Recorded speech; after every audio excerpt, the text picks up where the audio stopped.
నిర్ణయం తీసేసుకున్నావన్నమాట.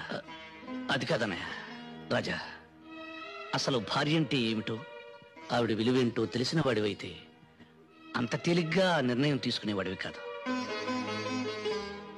మనకేదైనా జరిగితే తల్లి ఏడవడం, తల్లికి ఏమైనా జరిగితే మనం బాధపడడంలో ఆశ్చర్యం లేదురా. ఎందుకంటే ఒకే రక్తం పంచుకు పుట్టినవాడం కాబట్టి ఆ బంధం బాధ ఉంటాయి. కానీ ఎక్కడో పుట్టి ఎక్కడో పెరిగి పెళ్లి అనే 2 అక్షరాలతో మన ఇంట్లోకి అడుగుపెట్టి సర్వం మనకు అర్పించి సర్వస్వం మనమే అనుకుని మనకేదైనా జరిగితే విలవిల్లాడిపోతుంది. అదేరా భార్య అంటే.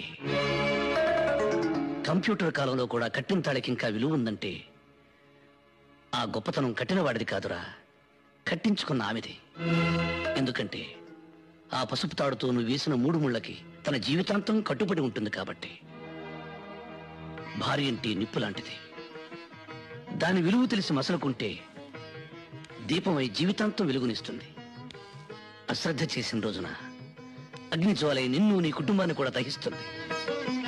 అంత శక్తి కలదరా భార్య అంటే. నన్ను క్షమించన్నయ్య. నిర్ణయం తీసేసుకున్నావన్నమాట. అది కాదన్నయ్య రాజా, అసలు భార్య అంటే ఏమిటో ఆవిడ విలువేంటో తెలిసిన వాడివైతే